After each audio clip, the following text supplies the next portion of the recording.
Chapter 4, Navajo Warriors. When I first met Wilbert Sosi in the cafeteria of the Farmington jail after the riot in summer of 1974, I thought, hold on, I have this stand, but it seems like it's not that great. Let me go ahead and start over. Sorry. Um, Welcome in, everyone. I'm also streaming on YouTube. You can click the link in my bio. There, you could find my YouTube. Subscribe there. Welcome in. So I'm reading Broken Circle, Chapter 4, Navajo Warriors. When I met Wilbert Sosi in the cafeteria of Farmington Jail after the riot in the summer of 1974, I thought he looked all wrong for the role of militant Indian leader, in part because he had the cherubic outline of face and figure one tends to associate with a jocular character, but also because I sensed him a spiritual sensibility that was inclined toward harmony rather than discord. When I saw him on later occasions, he trademarked old-fashioned high-crowned black felt hat, mirrored sunglasses, and a Levi jacket and jeans gave him an unmistakable paramilitary plantation. But my first impression that he was not a born battler for Indian rights remained the strongest. As we became better acquainted and he told me about the experiences that had brought about his political radicalization, I realized that in fact two different heartbeat within him. A warrior example has been set for him by his father, a decorated World War II veteran who had served with the 65th Armored Field Artillery Battalion, also known as the Thunderbolt Battalion. Before going overseas, his father had a blessing way ceremony performed for him for protection, consisting of songs and prayers, and whether it worked or not depends on what you think about the power of ceremony. But among those who came to believe were the men of the Thunderbolt Battalion. They nicknamed him Chief and joked at first about the Navajo prayers he mumbled and the corn pollen he carried in a pouch worn around his neck and with his dog tags. But his cool under fire and the absolute conviction of his faith made him seem like a good man to stay near. In short order, their own thoughts took a superstitious turn. When the chief went to sleep at night, his fellow GIs would arrange themselves in a circle around him, forming a human wheel with Wilbert's father as the hub of security at the center. According to Wilbert, although his father survived the war without injury, he was a casualty of another sort. Officially, he was a victim of battle trauma, but on the reservation it was perceived as something else. According to Navajo thought, the ghosts of the enemy dead were haunting him, and he needed to be purified through an enemy way ceremony. But the type of trouble this thing was believed to remedy did not exorcise all his demons, and his father continued to suffer from a condition that periodically put him in a hallucinated state where he would think the war wasn't over and he would grab his guns and start shooting. It got so bad that menfolk would tie him up with ropes so he wouldn't hurt anybody. Excessive drinking seemed to quell the symptoms, sometimes create them all other times. Because of the problem his father was having, Wilbert, at age 7, was sent to live with his grandfather, who had been trained in the ways of the medicine man.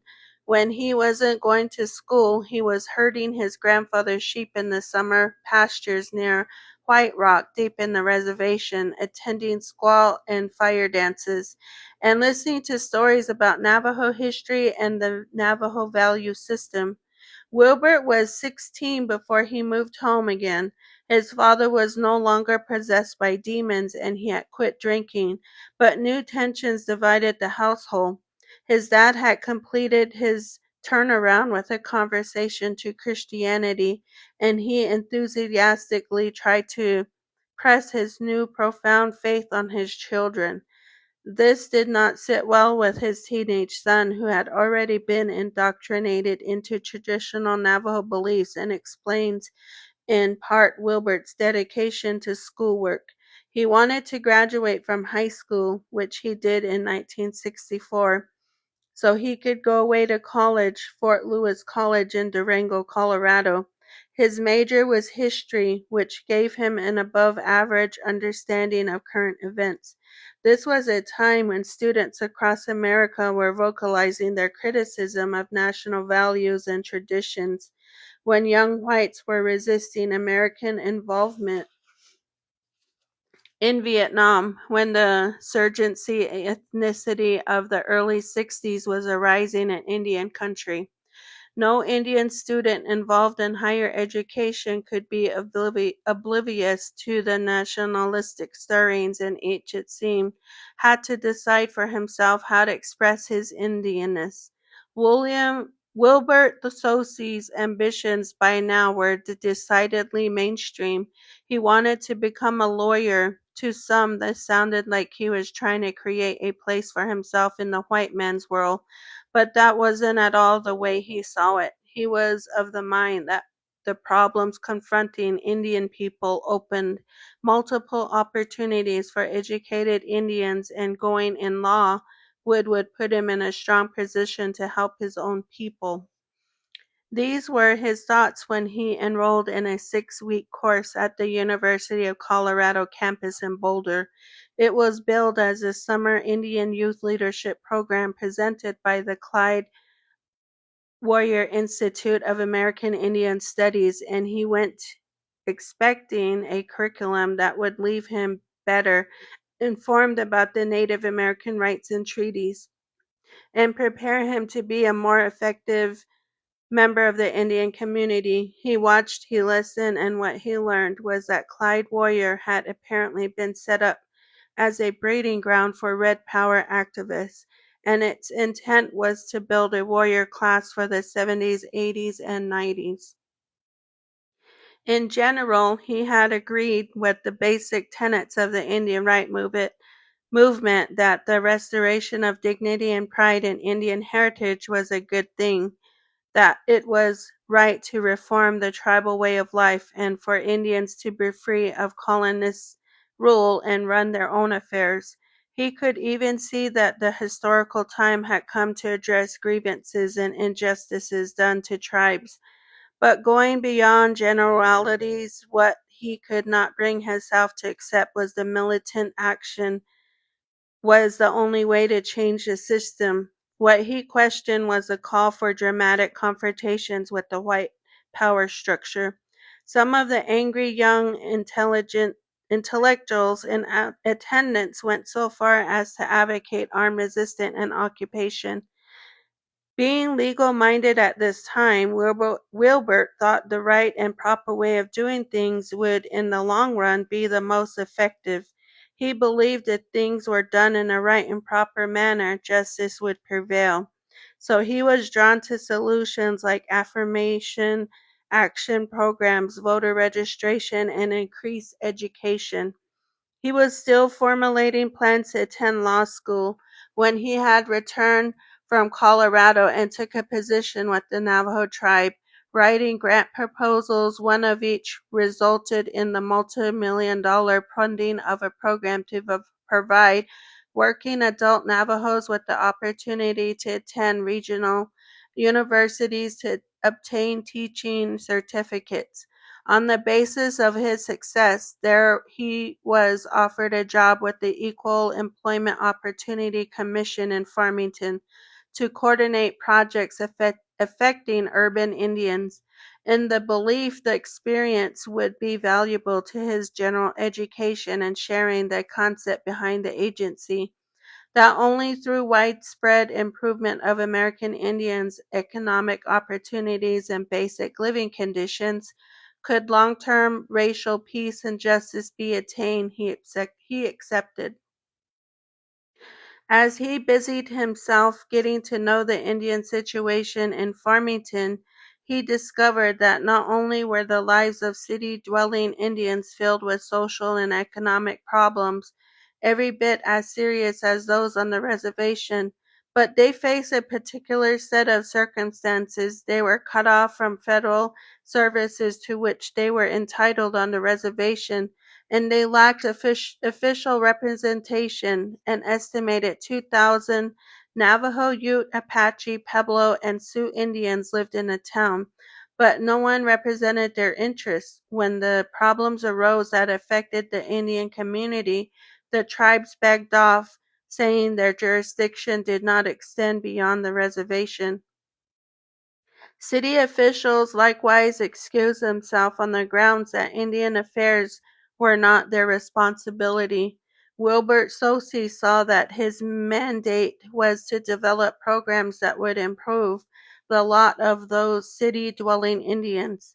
Typical of many conservative Western communities, Farmington was suspicious when it wasn't hostile toward federal agencies charged with upgrading the status of minorities. Knowing this, Sosey devised a strategy to deflect the predictable resentment toward outside interference. He enlisted the support of conservative, business-oriented members of the Indian community in the formation of a local organization that would exist to establish communication, cooperation, and understanding with non-Indian communities on issues of need on the part of Indian community, and to plan and work with non-Indian communities to bring forth mutual respect and understanding.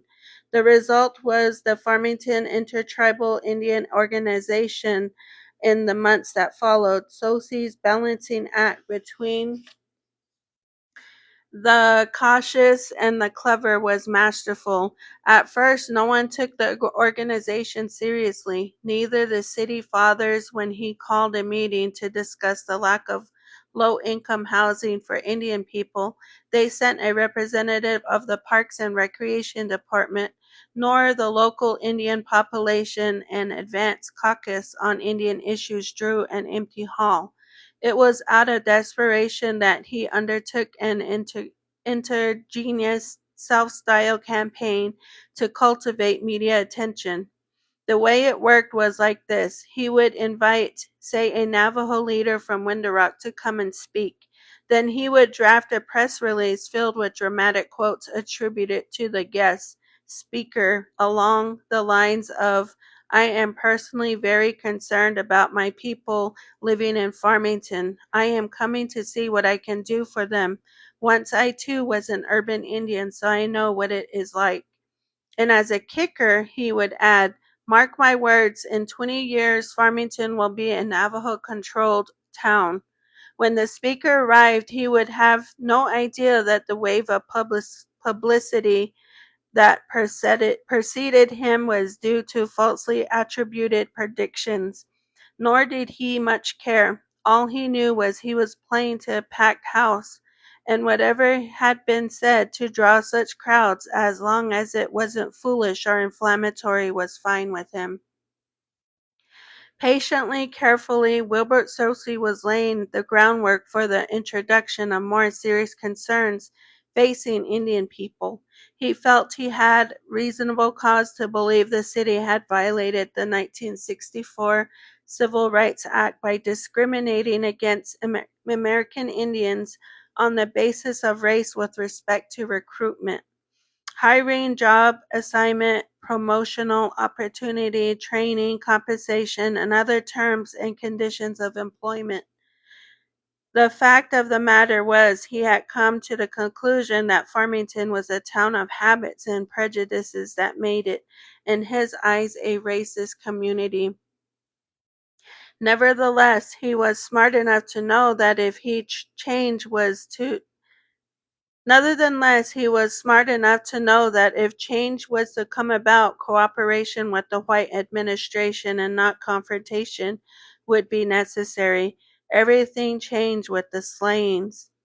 After the previous fiasco under Chief Brown had vowed that never again he would allow a crime scene to be handled in such a sloppy manner, and on this Saturday afternoon he had made good on the promise.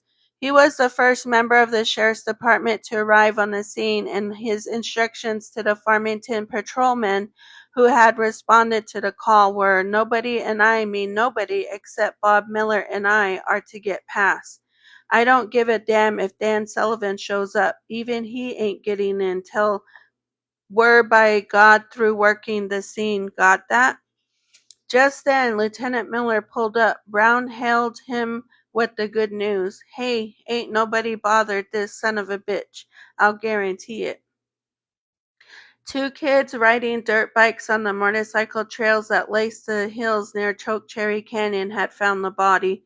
They had noticed buzzards circling in the sky and, thinking maybe a dead deer was attracting their attention, had zoomed into the area, almost crashing into the body. "Where is it?" Miller asked, and one of the youths aimed a trembling finger toward a straightened and eroded ridge. "Over there." The two men smelled the body before they saw it, breathing shallowly through their mouths and fighting back a nausea roused by the sickening stench. They stopped about 10 feet away and closed the remaining distance with a squint. The body was laying face up in the nude, badly battered about the head, blistered on the chest, stomach, and legs, and the men's private parts looked like they had been fed a fire. "Here we go again," the undersheriff muttered. After snapping 10 Polaroid photos, Miller began a search of the surrounding area but turned up virtually nothing of relevance to the crime. No physical evidence, no footprints, which didn't surprise him. By the condition of the body, he guessed it had lain exposed to the probably swept the area clean. It was when he widened the radius of his hunt that he came across a campfire approximately 150 feet from the body. Squatting a scoopful, a handful of charred sand, he spread his fingers far apart to let the grains and ash sift through, leaving glittering in his palm several brass rivets from a pair of Levi pants, and the kind of pearlized snaps you find on a Western shirt. Strange, he found himself thinking, how in a single week a scene so bizarre would become so recognizable.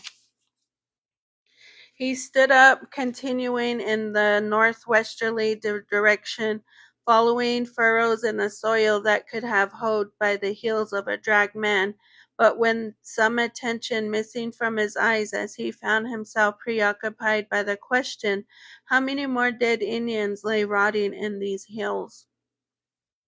One of the beguiling peculiarities of Navajo country is the way a single cloud will sail in from beyond the horizon, drench a lone acre of ground in the middle of 100 square miles of sagebrush desert in a territorial downpour, and then sail away, watching it happening like witnessing a direct response to a rain prayer. Jackson Lake looks like as if it were conjured by one of these God-sent cloudbursts. It is an oasis body of water that laps against shifting sands. If you didn't know it was an irrigation reservoir fed by a man-made diversion, you'd swear it was the spawning ground of all mirages shimmering in sunlight in the outback northwest of Farmington. A week shy of May, a group of Navajo gathered at Jackson Lake for a party to welcome spring. It was too cool for swimming, so some stood at the shoreline spin fishing for stock trout, while others lounged around a campfire barbecuing hot dogs and playing a traditional game in which an older member of the group tested the younger generation knowledge of the plant people. Holding up various samples, he made everyone guess their name and what they had been used for the old days. He knew so much, he said, because he had accompanied his grandmother herding sheep in springtime when he was young, and while the stock nibbled a needle and thread grass, he held up a tuft of tall grass with a feathery top. She would pick wild celery; in his other he produced a small plant that grew almost flat to the ground to flavor soups and stews. A pickup truck trailing dust returned from a run to the convenience store for more beer and pop, and the designated driver rushed back toward the group with several packs, 6 packs, and a newspaper under his arm. Snakeweed is a disaster, the plant specialist was saying. It has a power that grass doesn't. Grass is to be eaten. Snakeweed was made to survive. It has taken over the country and its poisonous livestock. The only thing is that is good for it ant bites and snake bites. His commentary was interrupted by the exclamation, "Oh no," from a girl who had picked up the newspaper. Everyone looked at her. For some moment she said nothing. When she lifted her eyes, they were filled with tears. Wilbert Sosi was sitting beside her, and with the leader's premonition, he took the paper out of her hand, scanning the front page.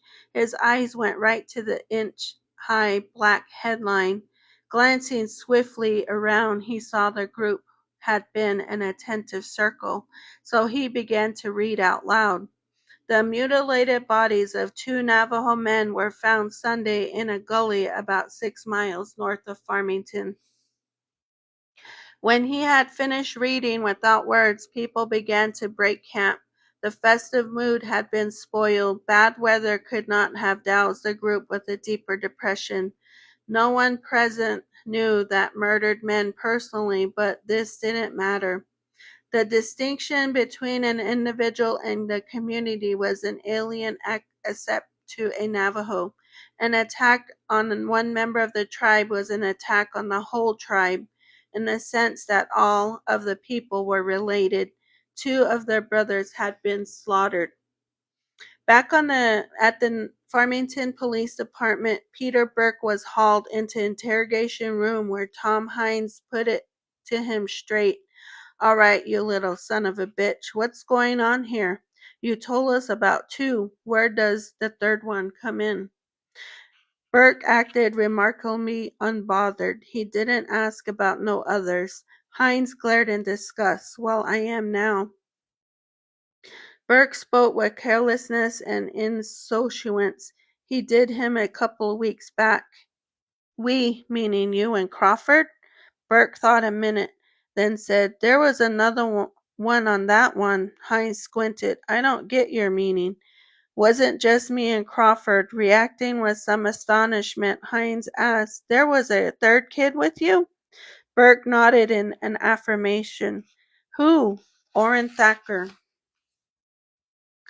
After taking a statement from Peter Burke on his version of the events on the night in question, a phone call was placed to the Thacker home asking the parents to bring their son to the police station for questioning at 8:30 the following morning. He arrived in the company of his mother and the family attorney, Marvin Baggett, an engaging country lawyer whose twang and yarns belied a shrewd legal intelligence. Having interviewed his client late in the night, he had decided that cooperation from the beginning would look best to the court if the case went to trial. And in the presence of authorities, he wagged a finger and counseled, "I'm going to tell you something right now. You're in a peck of trouble, young man. Every word you breathe had better be the truth." Under questioning, Thacker admitted that he had been taken in a portion of the crime, but stated that he had not been present when the victim's clothing was burned or when the other fires were started. He maintained that he had held a flashlight while Crawford and Burke did the sinuous beating, and that the Indian had been alive when he had left the scene. Both Lieutenant Miller and ADA Hines found Thacker's statement persuasive. Not once he had denied his involvement, and his explanation for why he was not said anything about it before, because he had not been asked, and he assumed the man was alive, made sense. After a brief conference, they asked him if he would be willing to submit to a polygraph test. Peering across the room to his attorney, he inclined his head. He said, "Yes, sir."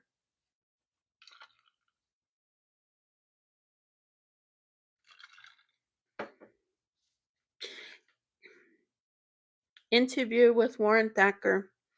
I was introduced to Warren Thacker at the courthouse in Aztec, New Mexico at about 10:30 a.m. on April 30th, 1974. Present were Sheriff's Officer Brown and Miller and Thacker's attorney, Marvin Baggett. I advised Thacker of his rights under the Miranda ruling in the presence of the above-named people. Then I interviewed Thacker alone. Thacker stated that his birth date was August 18, 1957, and that he lives with his parents, Boyd and Joyce Thacker, at 3599 Sunset Avenue, Farmington, New Mexico. Furthermore, he said he was a junior attending high school and is employed at Jerry's Shell Station on Main and Vine in Farmington, New Mexico. When asked, he admitted that on a Saturday night about the first week in April, he was working at the station when Vernon Crawford came into the station in his car. This was around 9 o'clock p.m. There was another boy in the car that he said he did not recognize at the time. He quoted Crawford as saying, "Oh boy, we've got an Indian in the trunk." The two waited in the car until Thacker got off work at about 9:30 p.m. When he got into the car, he recognized the second boy as Peter Burke. He said he had asked Crawford, "Where did you get an Indian?" and was told, "I'm in back of the Esquire." After leaving the station, Crawford drove downtown around the A&W root beer and then down by the railroad tracks before suggesting, "Let's take the Indian out to the hills." Both Thacker and Burke agreed that sounded like an idea. Crawford said he knew a place near his house they could go, and it was on the drive there that he said, "I think we will kill him."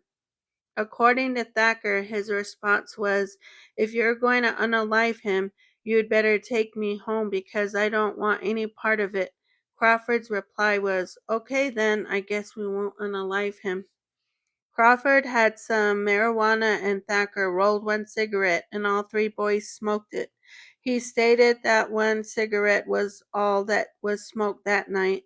At one point on the drive, Thacker said he told Crawford, "Drive so you'll shake him up," and Crawford swerved from one side of the road to the other. He said they drove about 5 miles and stopped on a hill. Crawford opened the trunk and Thacker pointed a flashlight at the Indian. He was way up by the spare tire. He said they all laughed when they saw the Indian in the back of the trunk. He said that the next day he helped get the Indian out of the trunk and stood him up in the back of the car. Crawford searched his pockets and came up with 2 books of matches, he thinks from the Holiday Inn. He doesn't say who, he just says we decided to undress the Indian and help Crawford take the Indian's clothes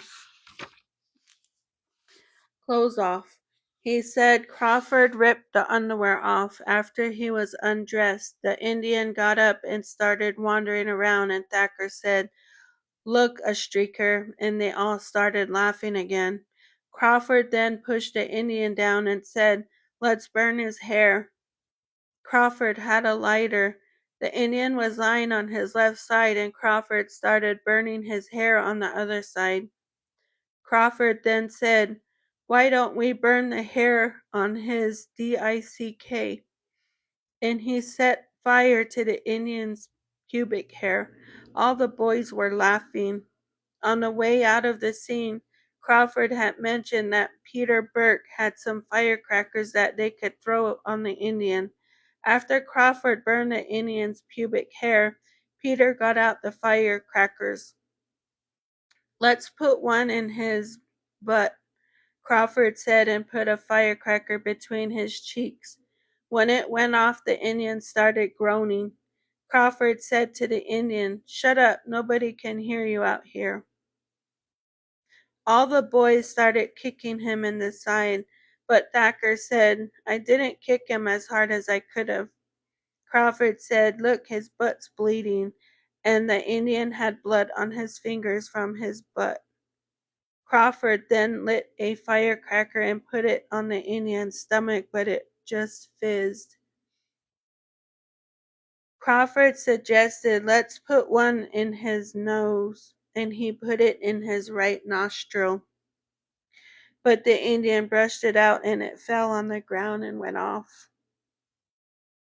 Thacker said, "I said, let's tie him to a tree," and Peter Burke took the laces out of the Indian's boots as Thacker and Crawford dragged the Indian to the top of the hill, where they pushed him off and pushed him down the hill with their feet. Crawford jumped on the Indian's butt with both feet, and Thacker said he thought that was stupid. Peter brought Crawford the laces, and Thacker thinks Crawford tied the Indian's feet. Peter got a stick about foot long with a knot at the end and hit the Indian on the head several times. The Indian started groaning again. Thacker doesn't know for sure if he had tied, but thinks his feet were tied and his hands were not tied. Crawford burned the Indian's hair again, and then all the boys kicked him again. Repeatedly, Thacker said, "I didn't kick him as hard as I could." All the boys then hit the Indian with small branches they pulled from a tree because Crawford told them that it would make the Indian itch. I asked Thacker if they had built a fire. His first response was, "Not that I remember." He then said that he was sure that they never built a fire and said that they did not burn the Indians' clothes.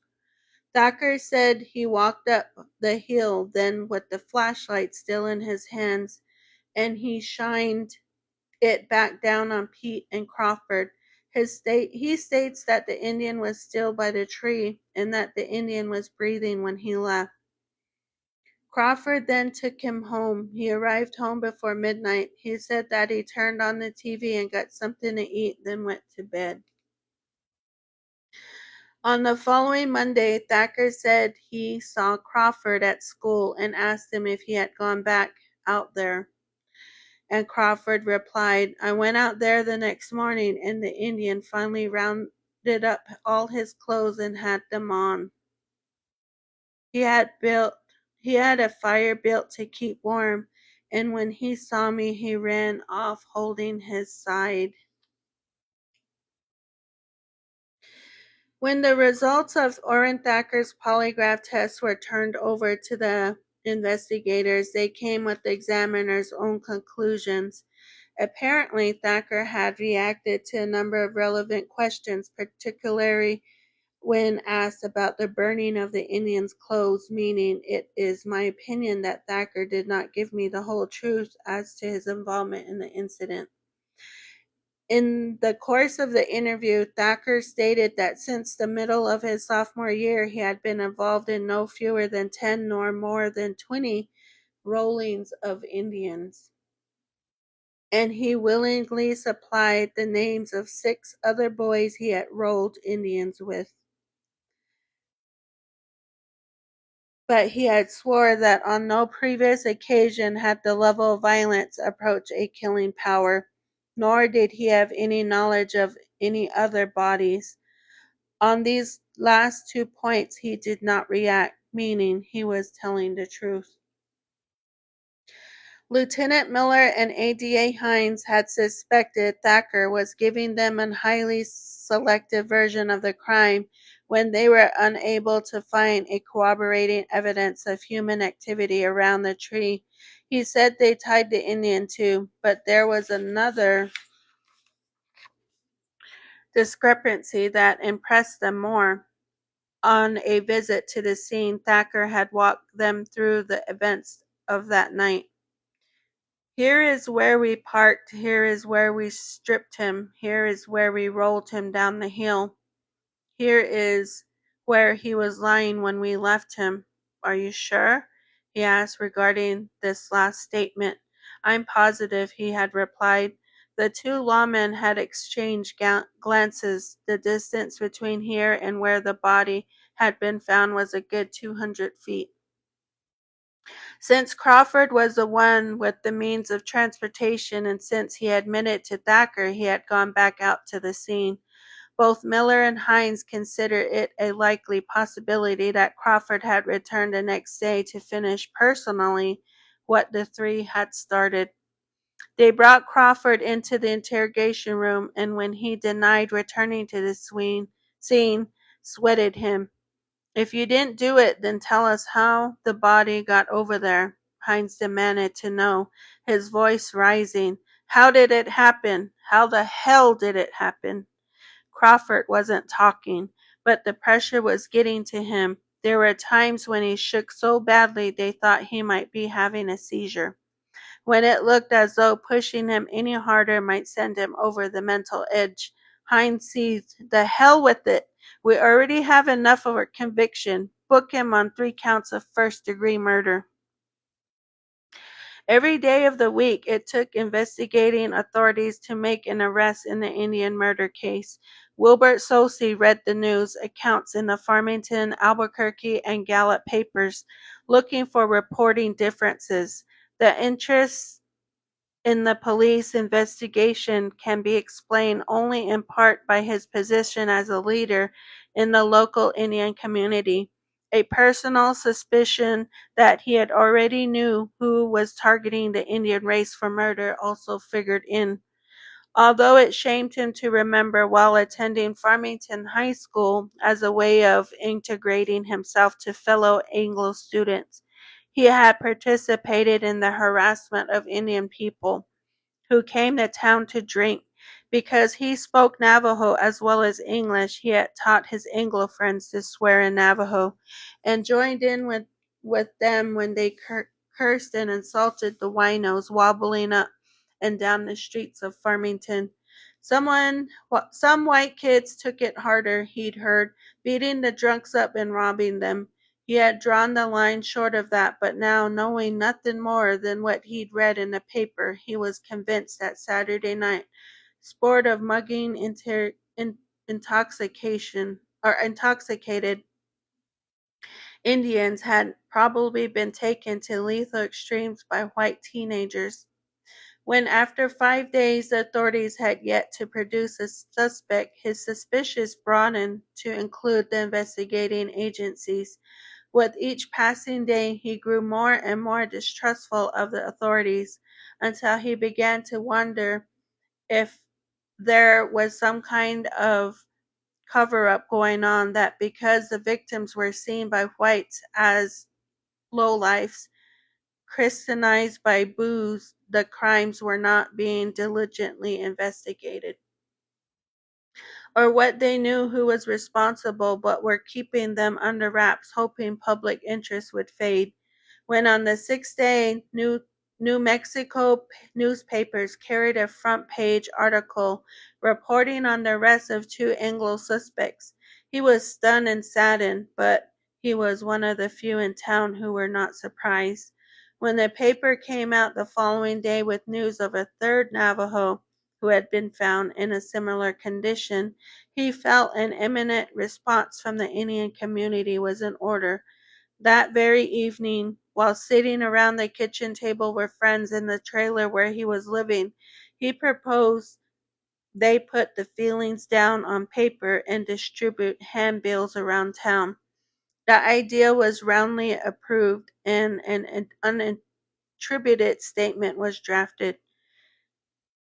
And by the following afternoon, the entire town was papered with flyers that read, "Yesterday life was beautiful and free. Indians were bonded with nature as children with their mother. There's a way of peace and harmony. There was no fear, and it did not take courage to live. Yesterday is gone."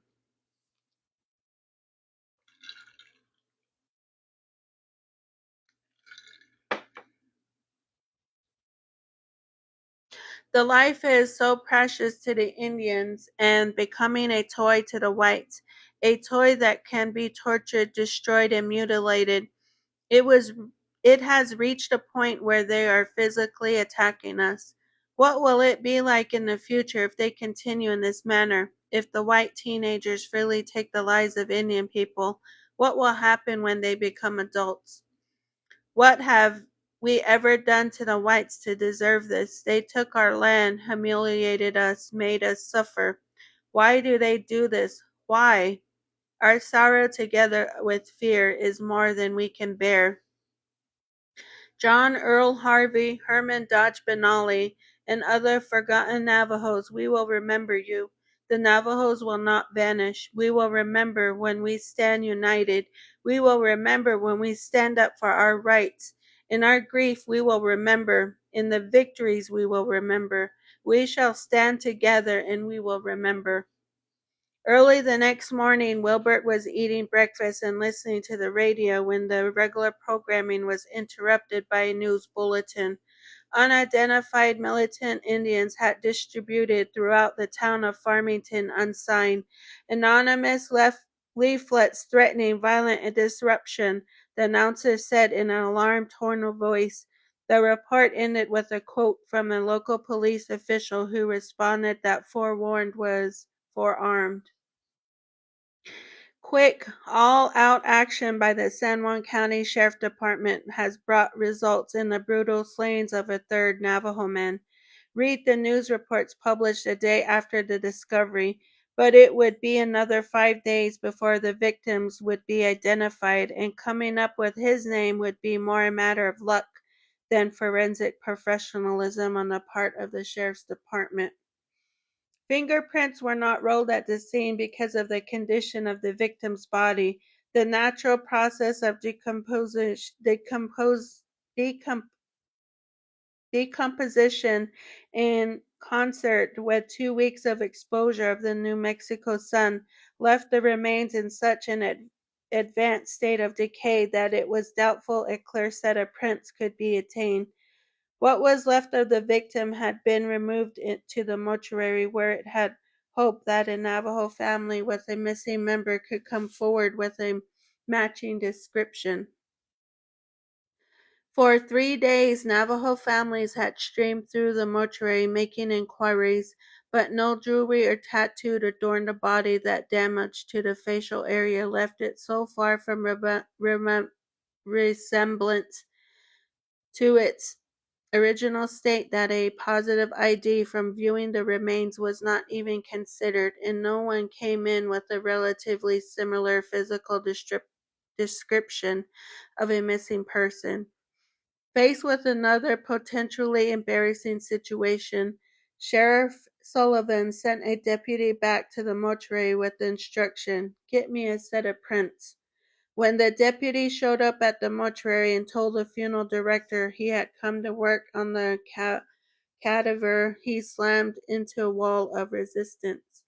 "Have you ever smelled decomposed human remains, deputy?" he was asked. The deputy just looked at his questioner. "There is absolutely nothing in the world worse. It is a unique unto itself. It not only leaves a lasting impression on the mind, once it gets into your carpet, the drapes, you've got an odor problem for life. There is no way to mask the odor, and the most powerful product in the industry only works to a slight degree. Do you understand what I'm saying?"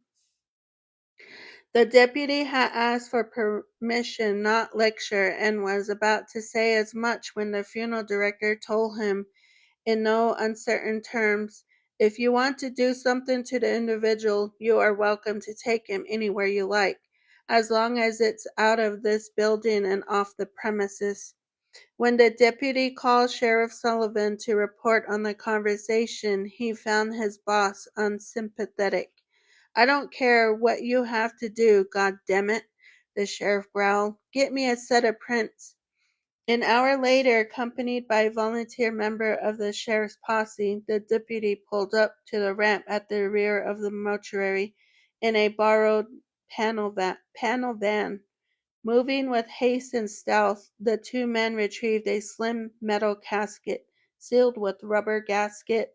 It was designed especially for decomposed remains and could fit inside a standard-sized coffin, which they threw into the back like freight that did not require delicate handling. They headed for the hills north of town, not far from where the body had been found in the first place, at a remote spot where they were shielded by trees, yet had a view for miles in all directions so they would not be surprised by unwelcome visitors. They parked. Neither moved for a moment as each reminded himself they were not body snatchers, that this may be dirty work, but it was for a good cause. And then the deputy said, "Let's do it." Slipping on gas masks normally issued in riot situations, but don't here to combat the stench. They unloaded their faded cargo. The instant the casket was opened, they knew the gas masks were a useless defense against the stench, but they left them on anyhow, thinking about the contagious diseases that infect these decomposing corpses. There was a heavy-duty vinyl pouch inside, which they unzipped and peeled back to reveal the remains, but starred momentarily, for the corpse was unnaturally white. Only later they would be informed that it had been dusted with formaldehyde in powder form to inhibit the odor. To the deputy's credit, he had given a good deal of thought to the problem of how to get prints off fingers that, for all practical purposes, were mummified. A rancher, when he wasn't wearing a star in his shirt, he had decided to deal with it through a home remedy, corn oil. Knowing well corn oil worked as a leather softener on saddles, he hoped it worked just as well on dried skin. Both men were nervous and paused frequently to look around. That was all we needed, the deputy would say when reflecting on the episode, for the sheriff department to be caught messing with one of the corpses. It got worse. Quickly he realized a corn oil massage was not going to do the job. The fingers needed a real soaking before they were going to recover any pliability, and ordered his partner to maintain a full-time lookout.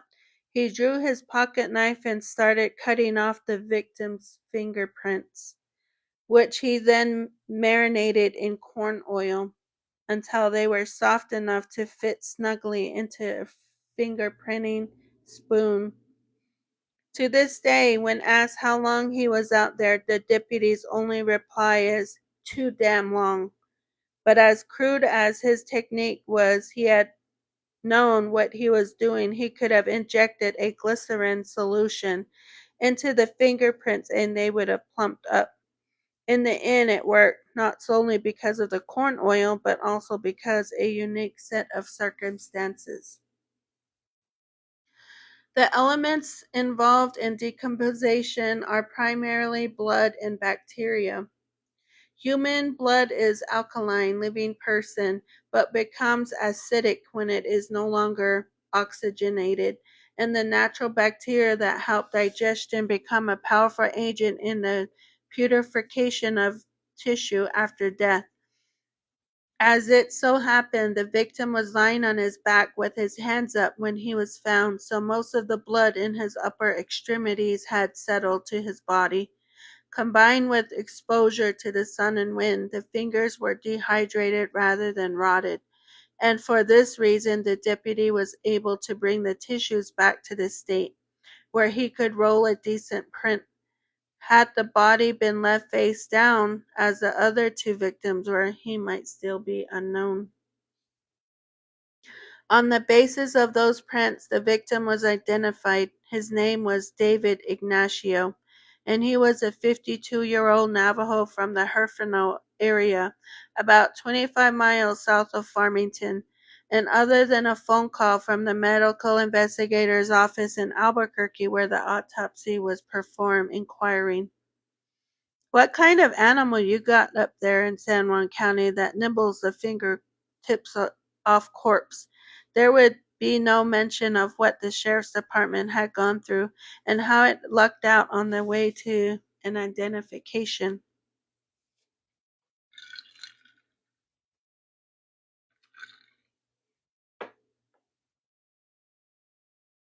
The day after, unsigned handbills boggled Farmington into a state of alert. Officials from both the Navajo tribe and the city of Farmington went public with formal statements concerning the killings.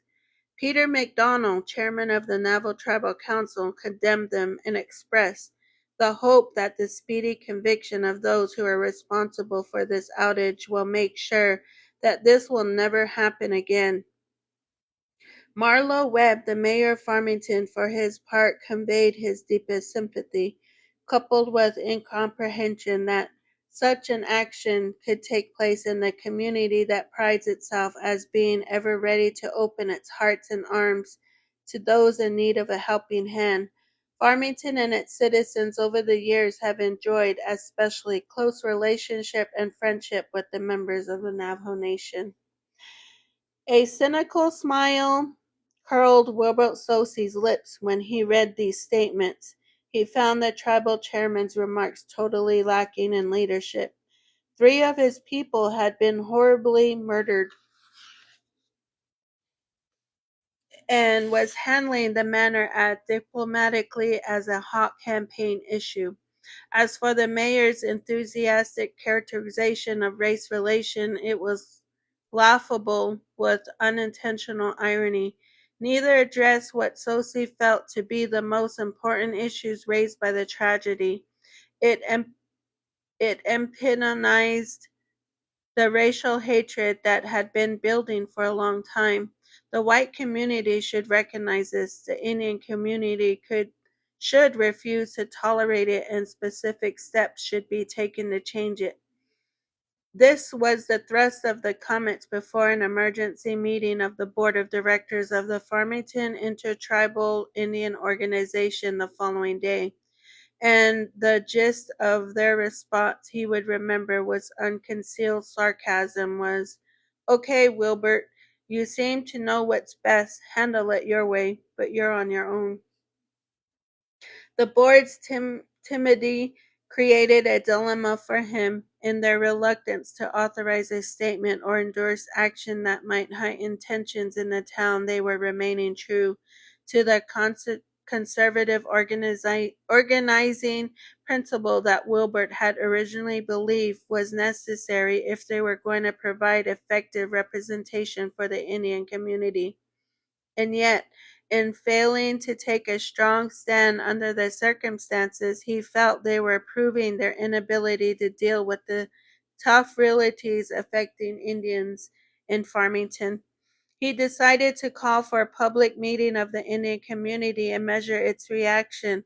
It was held at the Indian Center in Farmington and was attended by a crowd estimated at 300 persons.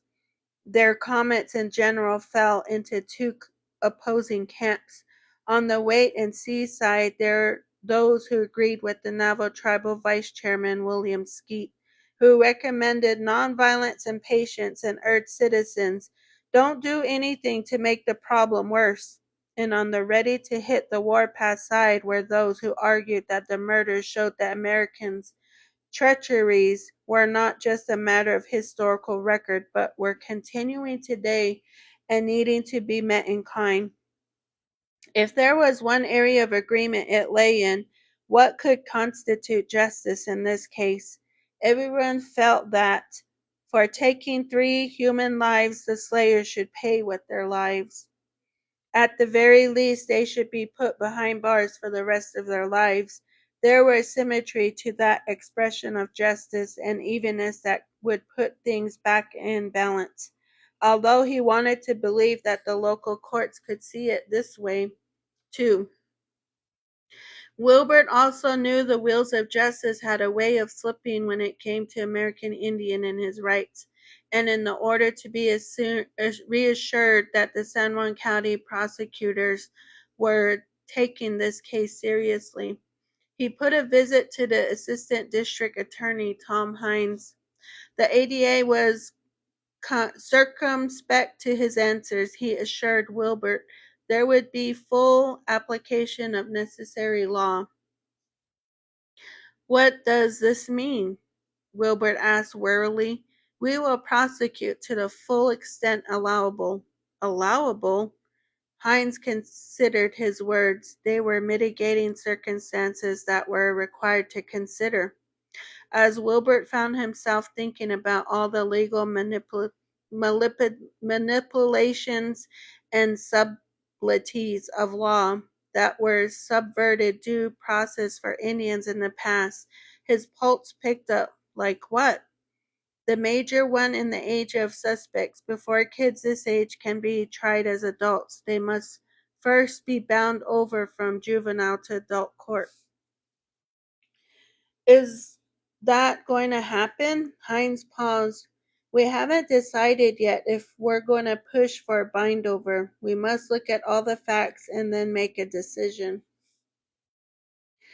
Sosie stared. Looking at the bodies wasn't enough? Hine ignored that remark, glanced at his watch, and suddenly remembered he had been pressing engagement everywhere. Walking away from the meeting, Wilbert felt thwarted and powerless. He read the ADA's indefinites as a bad sign, but nevertheless he was willing to wait and hope he was wrong. In the meantime, he decided to approach Farmington officials and ask them what steps they intended to take to prevent similar occurrences of this kind of anti-Indian activity in the future. Marlowe Webb was a middle-aged businessman who owned the largest Chevrolet dealership in town.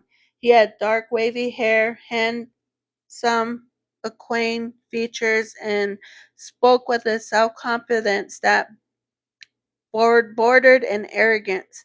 But he held his peace, listening with a deepening frown as Wilbert accused Farmington of turning a blind eye to a pattern of harassment, intimidation, cruelty, and violence against Indian people, and insisted the mayor take action to make the streets safe for Indians.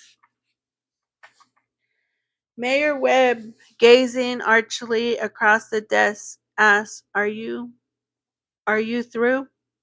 Wilbert nodded. Holding up his thumb, the mayor said, Number one, you must recognize this.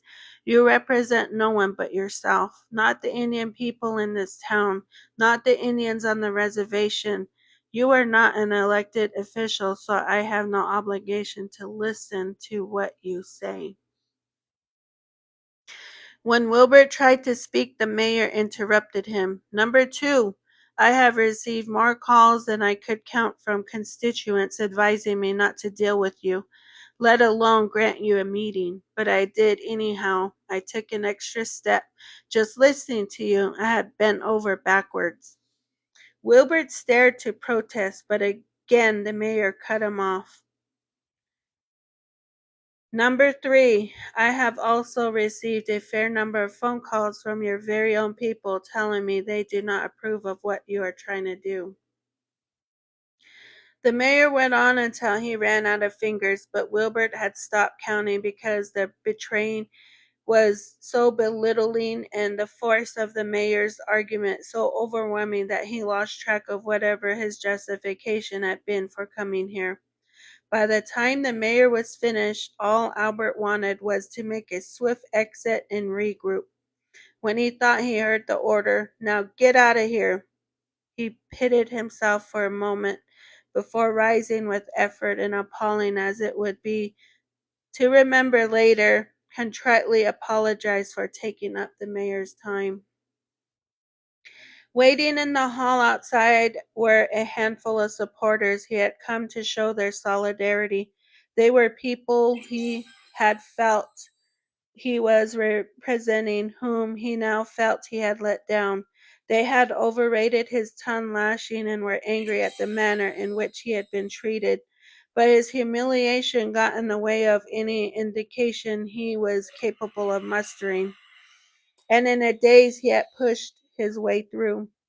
Back in his office at the EEOC, he was sitting dejectedly at his desk, indulging in self-flagellation. He had gone into the meeting unprepared for debate. He was thinking His thinking had been fuzzy. He had not been able to think of the right things to say. In short, his performance had stunk.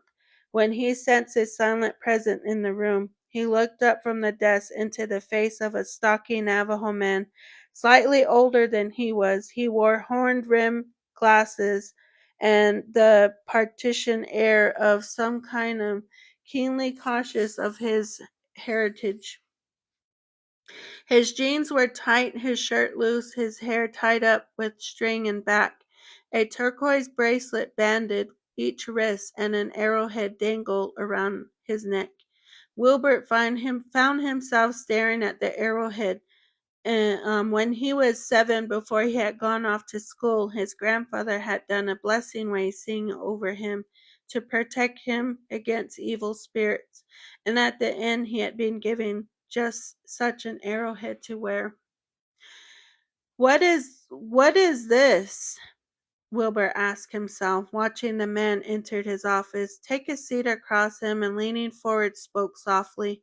I was there this morning. I heard what was said. He hesitated. You did your best, brother, and he held out his hand.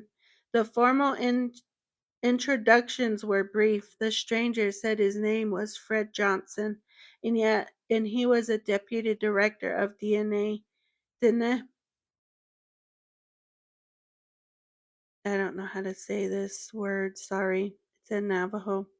The Tribal Legal Services organization based in Shiprock, but a more significant identifying aspect to him was revealed when he asked what clan Sosi belonged to. The people from the Badlands, Wilbert replied. Fred Johnson smiled. I guess I was more than I thought when I called you brother. That's my clan too. Looking down, Johnson shook his head, laughed lightly, then looked up. Let's cut the bullshit, brother. It's time to kick ass. Wilbert wasn't sure what that meant, and Fred Johnson did not elaborate. Instead, he invited Wilbert to be his guest at the meeting of the like-minded that evening in Shiprock. It was not quite dark. The sun was long set, but twilight lingered on the bluffs and in the brushes of the highest cottonwoods when Wilbert turned off the highway. Following a rough road that straggled along an irrigation ditch to a sandy driveway that curved toward a low, flat-roofed adobe house with cars parked 4 deep in front. He didn't know what to expect as he knocked on the front door and was let in by a woman he didn't recognize, but who seemed to expect him. People talking loudly filled the rooms inside, mostly men, young and old, and a few he noticed wore knives in their belts and American Indian movement, patches on their leather vests. From the other side of a crowded room he heard himself hailed by Fred Johnson, who introduced him to several people whose names he quickly forgot before Johnson roared for everyone to take a seat. The way people obeyed, ending conversations abruptly, dropping into chairs. Wait, hold on. Yeah, dropping into chairs, squatting or sitting cross-legged on the floor, acknowledged Fred Johnson as a leader who commanded respect. Wilbert was impressed and was about to follow suit, but Johnson's grip on his arms kept them standing side by side. My brother here took the fight to City Hall today, Johnson informed the gathering, and I asked him to come here tonight and tell us about it. Wilbert had not prepared a speech, so he had to improvise. He gave a brief accounting of his background, where he grew up, went to school, his position in Farmington, and what he was trying to do before he recalled his rumptious with the mayor that afternoon. He redeemed himself this time with a few choice gibs now that had a chance to mull over what he should have said. But for the most part it was a moderate speech, and when he could think of nothing else to say, he turned to Fred Johnson. A low murmur of approbation circulated round the room as Fred Johnson took Wilbert's place, thanked him for his words, and like the headliner replacing the warm-up act, proceeded to deliver a fiery, uninhibited diatribe against the town of Farmington that made everything that had come before sound like social pleasantries. He mixed Navajo and English with soaring eloquence and biting humor, and Wilbert listened in awe, amazing at the way Johnson was capable of expressing radical notions in a way that was inspirational as it was passionate.